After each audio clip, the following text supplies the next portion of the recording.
Good morning student. आज का topic है लीची कल्टीवेशन। लीची एक delicious table purpose fruit crop है। इसके अलावा हम इसका ड्राइड प्रोडक्ट भी यूज़ करते हैं ड्राइड नट के रूप में। इंडिया में लीची को as a fresh product and dried product दोनों यूज़ किया जाता है। लीची फ्रूट इंडिया में May to early June market में अवेलेबल हो जाता है।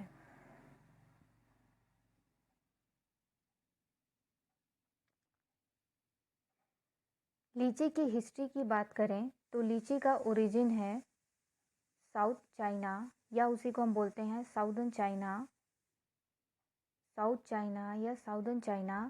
साउदर्न चाइना में ये 300 वर्ष से उगाया जा रहा है। 3000 वर्ष से उगाया जा रहा है। इंडिया में लीची 17th सेंचुरी में पुर्तगालियों द्वारा लाया गया था। लीची की एरिया एंड डिस्ट्रीब्यूशन की बात करें, किन एरिया में और स्टेट में उगाया जाता है या उनका डिस्ट्रीब्यूशन कहाँ है कल्टीवेशन का, तो अगर हम वर्ल्ड पे बात करें, वर्ल्ड लेवल पे, तो चाइना में, इंडिया में, Thailand, Taiwan, Australia, Madagascar, south Africa में उगाया जाता है। मेनली चाइना लीची प्रोडक्शन में फर्स्ट पोजीशन है लीची प्रोडक्शन में। अगर हम इंडिया की बात करें तो इंडिया सेकंड पोजीशन पे है लीची कल्टीवेशन में, प्रोडक्शन में।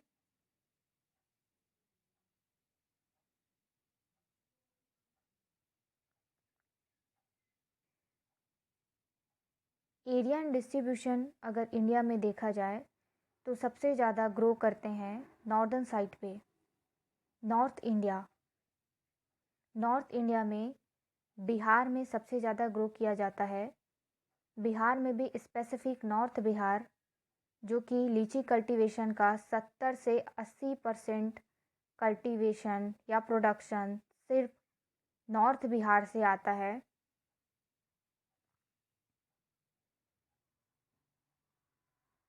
इसके अलावा वेस्ट बंगाल,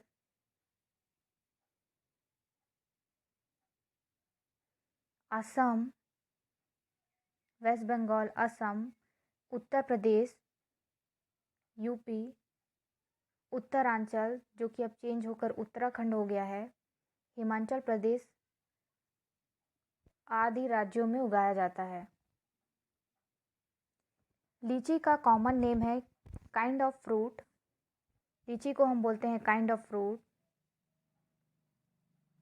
इसके अलावा लीची को बोलते हैं क्वीन ऑफ सब ट्रॉपिकल। लीची के अलावा फ्रूट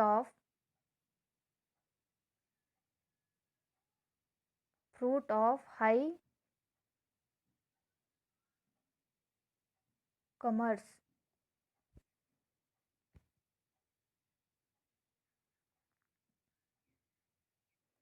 लीची में बेसिकली दो ही कल्टीवेटेड स्पीशीज़ है, लीची चाइनेंसिस, दूसरा है लीची फिलिपिंसिस, जिसका यूज़ हम रूट स्टॉक में करते हैं।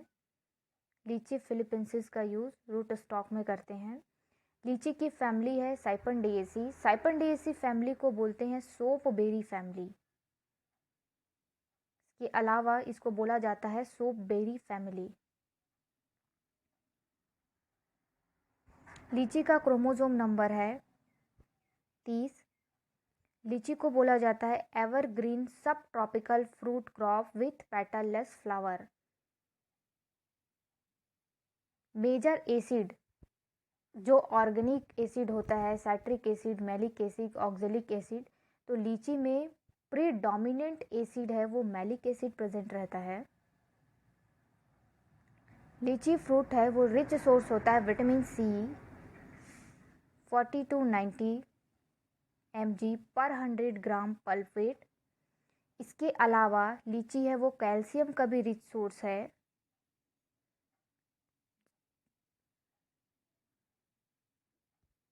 .21।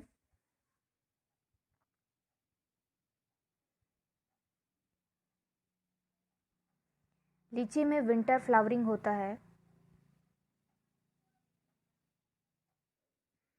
लीची में पहले हमने ये बात की थी कि लीची है वो पेटललेस फ्लावर होता है। पेटललेस फ्लावर, जैसा कि आप यहाँ पे देख सकते हो, पेटललेस मीन्स होता है ग्रुप ऑफ फ्लावर, मतलब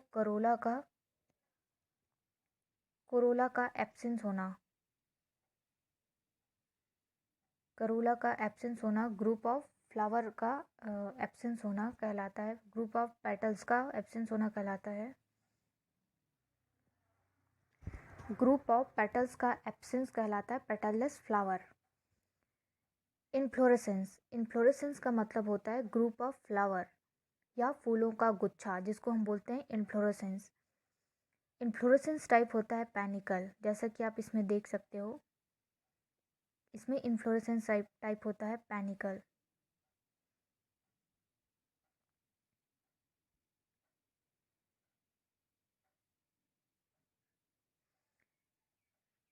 नेक्स्ट है कि लार्जेस्ट प्रोड्यूसर ऑफ लीची का जो लार्जेस्ट प्रोड्यूसर है वो चाइना है। ये हम इस चीज़ पे पहले भी डिस्कस कर चुके हैं कि फर्स्ट पोजीशन है वो चाइना है, सेकंड पोजीशन पे इंडिया है। इंडिया में लार्जेस्ट एरिया एंड प्रोडक्शन है वो बिहार में है। स्पेसिफिक हमारे यहाँ पे लीची कल्टीवेशन में 70 to 80% हमको लीची प्रोडक्शन नॉर्थ बिहार से ही मिलता है। बिहार में भी specific north Bihar.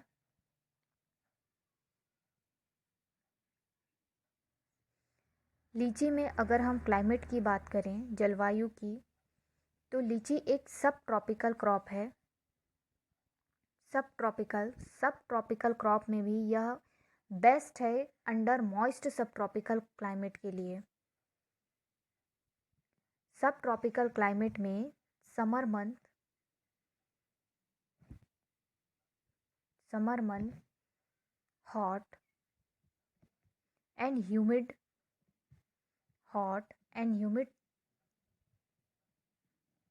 And winter है वो विंटर मंथ इसके लिए कूल एंड ड्राई सुटेबल माना गया है। सक्सेसफुल कल्टीवेशन ऑफ लीची के लिए विंटर है वो dry and heat in summer is a limiting factor for a successful लीची cultivation.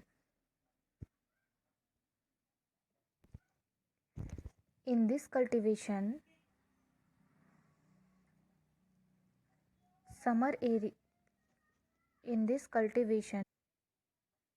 quietly hot weather promote vegetative growth. It means जो समर सीजन है वो प्रमोट करता है वेजिटेटिव ग्रोथ को above 40 degree Celsius. And for fruit bud differentiation, chilling requirement in winter season 200 to 300 hours.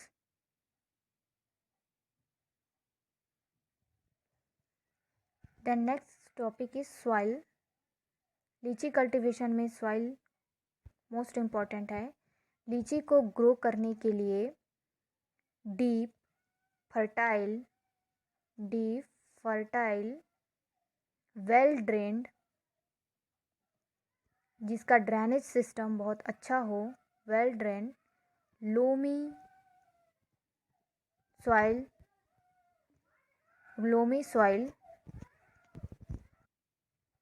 well drained loamy soil rich in organic matter जिसमें organic matter है वो rich होना चाहिए, या अच्छा ऑर्गेनिक मैटर जिसमें प्रेजेंट हो, ऐसे सॉइल को हम सेलेक्ट करते हैं लीची कल्टीवेशन के लिए। लीची को 5.7 से 8.0 तक के pH में सुटेबली उगाया जा सकता है। इवन सलाइन सॉइल में भी उगाया जा सकता है।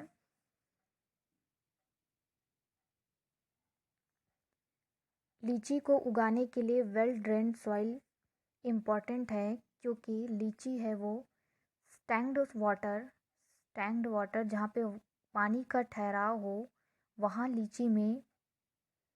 लीची के पौधे में रूट डिके, रूट रॉट या हम रूट का गलना जिसको हम बोलते हैं रूट डिके, यह प्रॉब्लम देखा गया है, जिसकी वजह से वेल ड्रेन या सब सरफेस ड्रेनेज है वो सुटेबली मेंटेन करना होता है for a long period of लीची कल्टीवेशन।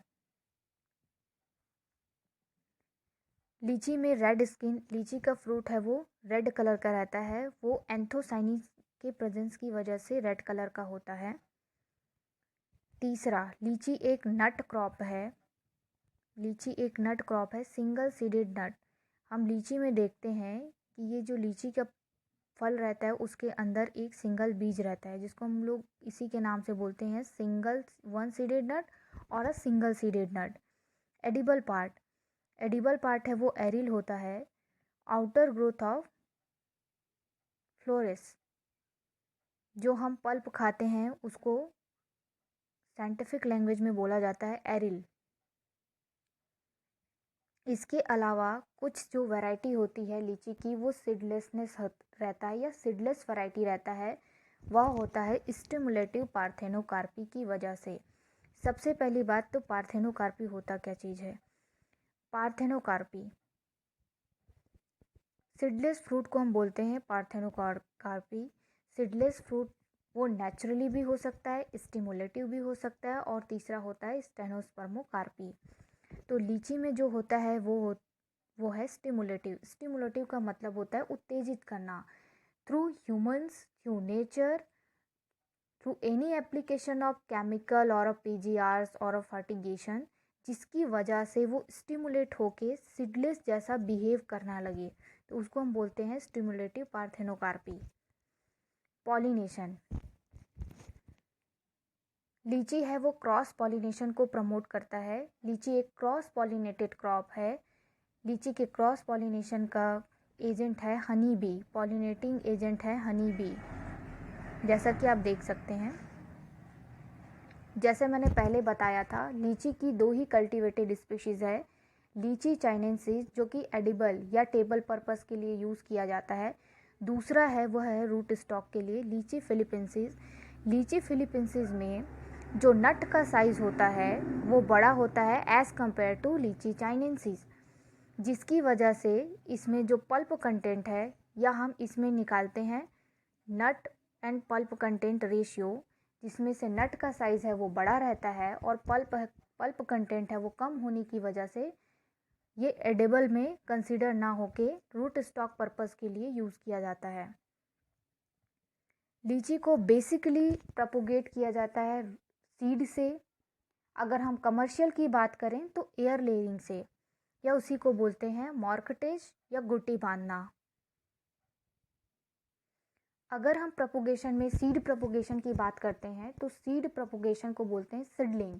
सीडलिंग ज़रूरी है रूट स्टॉक पर्पस के लिए, तो हम सीड से लगाते हैं for a root stock purpose. बात करें अगर कमर्शियल प्रोपोगेशन की, तो हम उसको लगाते हैं एयर लेयरिंग से, जिसको गुटी या मॉर्कटेज बोलते हैं।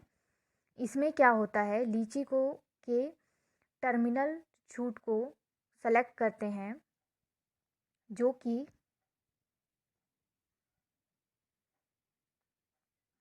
एयर लेयरिंग के लिए हम टर्मिनल ब्रांच को सेलेक्ट करते हैं, जो कि 45 टू 60 सेंटीमीटर लॉन्ग रहता है या लंबा रहता है 60 सेंटीमीटर, और जिसका डायमीटर या डाया या गोलाई है वो 1.0 टू 1.25 सेंटीमीटर का होना चाहिए लगभग।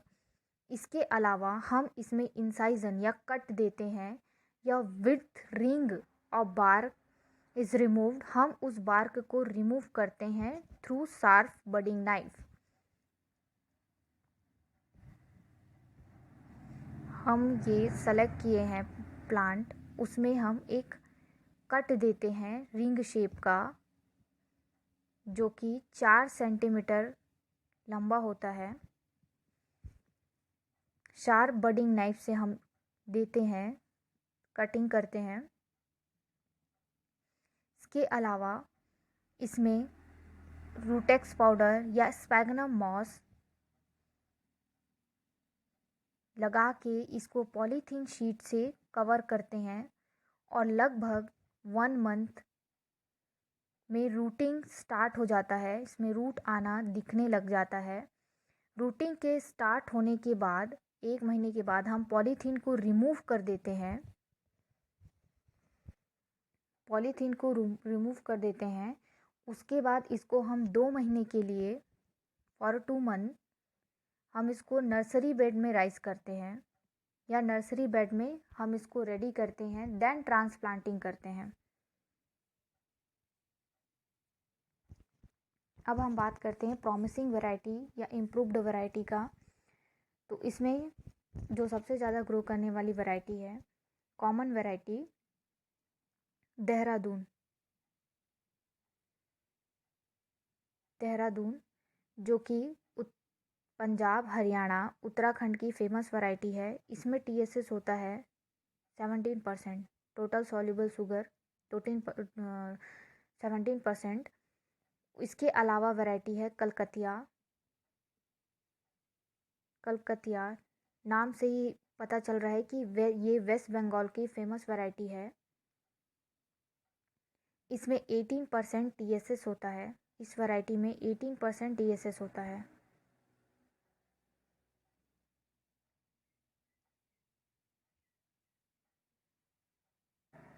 इसके अलावा हम हाइब्रिड वैरायटी की बात करें तो सबौर मधु एंड सबौर प्रिया।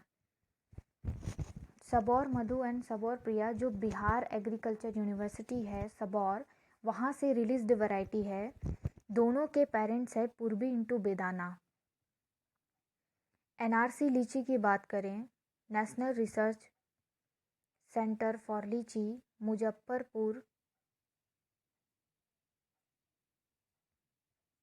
मुजफ्फरपुर बिहार में इसका नेशनल रिसर्च स्टेशन है। स्वर्ण रूपा सीडलेस वैरायटी है। रेजिस्टेंस है क्रेकिंग के लिए, क्योंकि लीची में मोस्ट जो डैमेजिंग प्रॉब्लम है या फिर फिजियोलॉजिकल डिसऑर्डर है वो है क्रेकिंग या फ्रूट स्प्लिटिंग। इसके अलावा शाही रोज सेंटेड जो वैरायटी है उसमें रोजी एरोमा आता है, रोज के जैसे खुशबू आता है, इसलिए इसका नाम रखे हैं रोज सेंटेड वैरायटी। तीसरा है चाइना है वो एक टेबल पर्पस वैरायटी है। इंदिरा गांधी IGKV से रिलीज्ड वैरायटी। 2 ही IGKV से रिलीज्ड वैरायटी है, अंबिका लीची 1, इंदिरा लीची 2।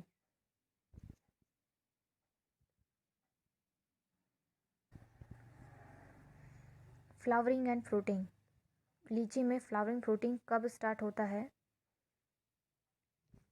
फ्लावरिंग की बात करें तो फ्लावर बड डिफरेंशिएशन लीची में जनवरी से होता है और fruit bud differentiation Feb last to March, और कुछ वैरायटी में मार्च टू अप्रैल तक का फ्लावरिंग पीरियड चलता है, मार्च टू अप्रैल। लीची है वो ट्राइमोनोसियस फ्रूट प्लांट है। ट्राइमोनोसियस का मतलब होता है 3 तरीके का फ्लावर एक ही प्लांट में प्रेजेंट हो। मेल जिसको हम स्टेमिनेट बोलते हैं, इसके अलावा फीमेल जिसको हम पिस्टिलेट बोलते हैं। इसके अलावा थर्ड होता है आपका हर्माफ्रोडाइट। थर्ड है वो हर्माफ्रोडाइट फ्लावर होता है, जिस फ्लावर में मेल और फीमेल पार्ट दोनों प्रेजेंट हो उसको हम बोलते हैं हर्माफ्रोडाइट फ्लावर। ये तीनों सेक्स फॉर्म एक ही प्लांट में प्रेजेंट रहते हैं, जिसको हम बोलते हैं ट्राइमोनोसियस। तो इसमें लीची में फ्लावरिंग पीरियड है वो लगभग 80 टू 85 डेज़ का चलता है, जिसमें से सबसे पहले मेल फ्लावर आते हैं जो कि ड्रॉप आउट हो जाते हैं सेकेंड टाइम और ये 3 से 4 दिन या 1 वीक तक का चलता है मेल फ्लावर का ड्यूरेशन। 4 से 7 दिन मेल फ्लावर का ड्यूरेशन चलता है। इसके बाद सेकेंड फेज में आता है आपका हर्माफ्रोडिट फ्लावर, जिसमें कि male and female flower part एक ही फ्लावर में प्रेजेंट हो, और इसी में से होता है सबसे ज़्यादा फ्रूट सेटिंग हर्माफ्रोडिट फ्लावर से होता है। और थर्ड फेज में आता है आपका फीमेल फ्लावर। फीमेल फ्लावर है वो लगभग 12 से 14 दिन के अंतर्गत आएगा लास्ट फेज में। तो टोटल फ्लावरिंग फेज चलता है 80 से 84 डेज़ का। इसके बाद आता है फ्रूट सेटिंग। फ्रूट सेटिंग के बाद 50 से 60 दिन में फ्रूट है वो मैच्योर होकर राइपनिंग स्टेज में आ जाता है, मैच्योरेशन को गेन कर लेता है। मैच्योरेशन के बाद आता है राइपनिंग। राइपनिंग के बाद आता है सेनेसेंस या बुढ़ापा या एजिंग जिसको बोला जाता है। लीची बेसिकली नॉन क्लाइमेट्रिक फ्रूट है। नॉन क्लाइमेट्रिक का मतलब होता है कि आफ्टर हार्वेस्टिंग रेस्पिरेशन रेट है वो डिक्रीज़ होता है। जो रेस्पिरेशन रेट है नॉन क्लाइमेट्रिक फ्रूट में वो क्विक स्लोली डिक्लाइन होने लगता है। इट मीन्स जब हम ये फ्रूट तोड़ लेते हैं मैच्योर स्टेज में, तो वह राइप नहीं होगा आफ्टर हार्वेस्टिंग, वो डिके होने लगेगा या ख़राब होने लगेगा। तो लीची है वो नॉन क्लाइमेट्रिक फ्रूट है, तो इसको फुल राइप स्टेज में हार्वेस्ट किया जाता है। तो फ्रूट सेटिंग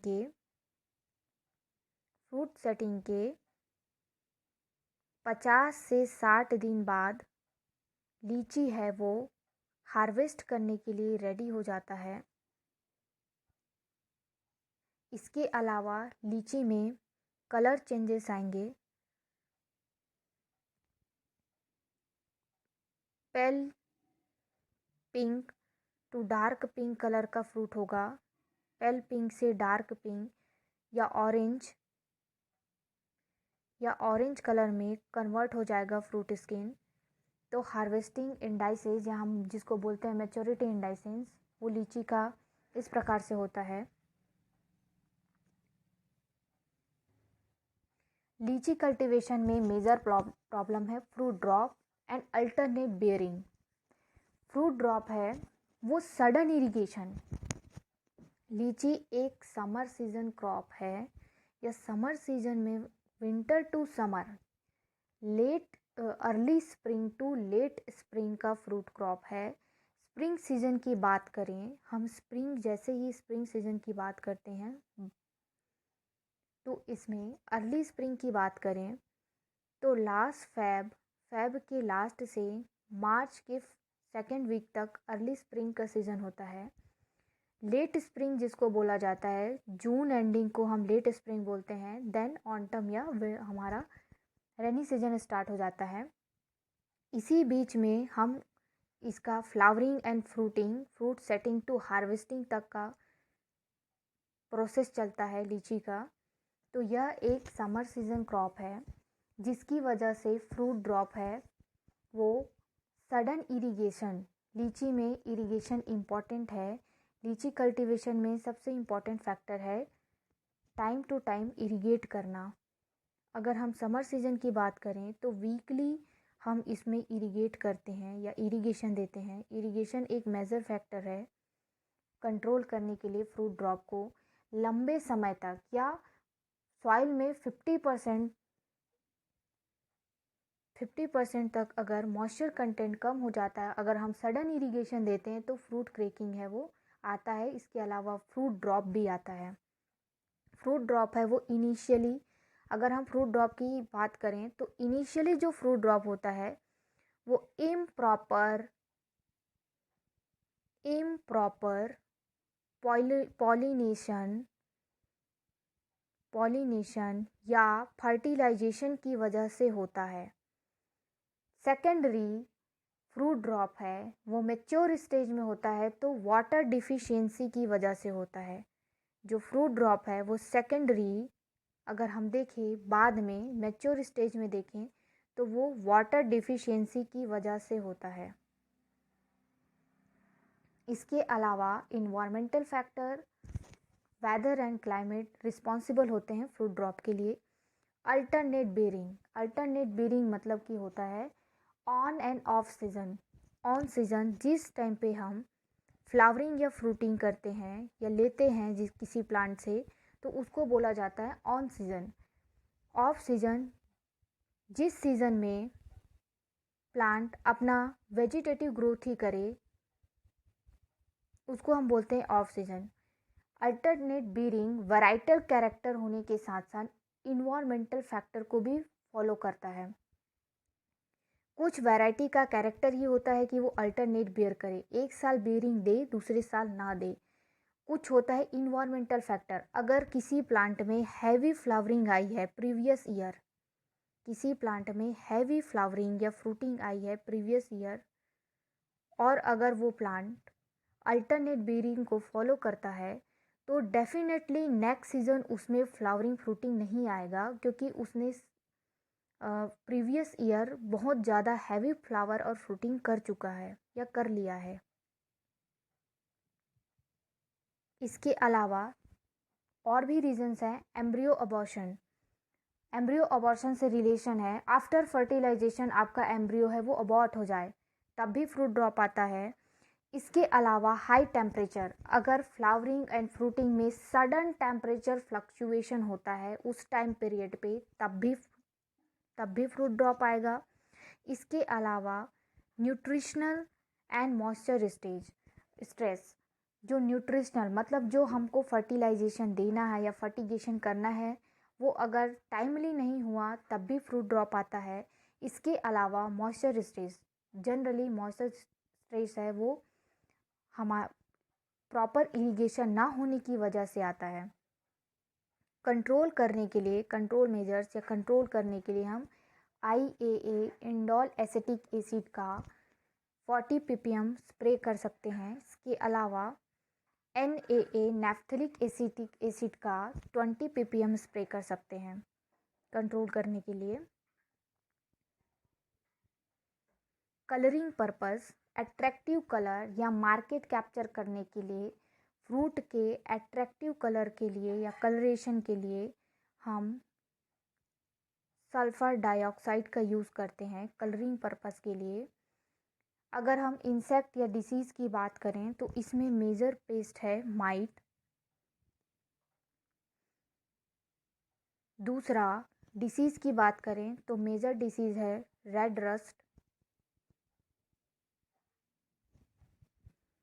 फिजियोलॉजिकल डिसऑर्डर, लीची का सबसे मेजर डिसऑर्डर है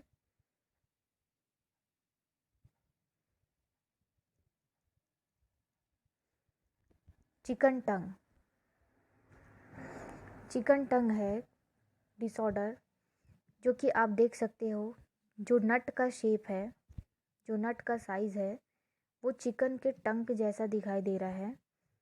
यह होता है एम्ब्रियो अबॉर्शन की वजह से। आफ्टर फर्टिलाइजेशन अगर एम्ब्रियो अबॉर्ट हो गया तो लीची में चिकन टंग डिसऑर्डर आता है। नेक्स्ट है फ्रूट क्रैकिंग। देख सकते हैं आप फ्रूट क्रैकिंग, अगर क्रैकिंग इनिशियल स्टेज या इमेच्योर स्टेज में आता है तो वो बोरॉन की डिफिशियंसी से आता है। अगर इमेच्योर स्टेज में जनरली हम देखें, अगर फिजियोलॉजी की बात करें फ्रूट्स की, तो इमेच्योर स्टेज में जितने भी क्रैकिंग आते हैं वो बोरॉन की डिफिशियंसी से और रेयरली कैल्शियम डिफिशियंसी से आते हैं। इसके अलावा अगर ये मैच्योर स्टेज को गेन कर चुके हैं या कर रहे हैं, उस स्टेज में अगर आपका फ्रूट है वो क्रैक हो जाता है या इसी को फ्रूट क्रैकिंग या फ्रूट स्प्लिटिंग का मतलब होता है फटना, जैसे यहाँ पे आप देख सकते हैं फ्रूट स्प्लिटिंग। ये high temperature with water stress की वजह से आता है।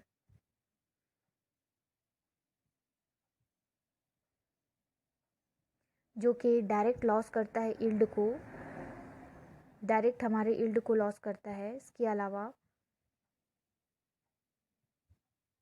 फ्रूट क्रैकिंग को कंट्रोल करने के लिए हमको सडन इरिगेशन नहीं करना है। इन जो इरिगेशन है इसमें मेन फैक्टर है इरिगेशन, या मेन कल्चरल प्रैक्टिसेस है वो है इरिगेशन, मल्चिंग। मल्चिंग से भी हम रूट सिस्टम में या बेटर रूट सिस्टम डेवलप कर सकते हैं। या टेम्परेचर जो कैनोपी सरफेस के आसपास हम टेम्परेचर को मेंटेन करके रख सकते हैं, उसके लिए हम मल्चिंग करते हैं। प्रॉपर इरिगेशन देना चाहिए ताकि हम क्रैकिंग से बच सके।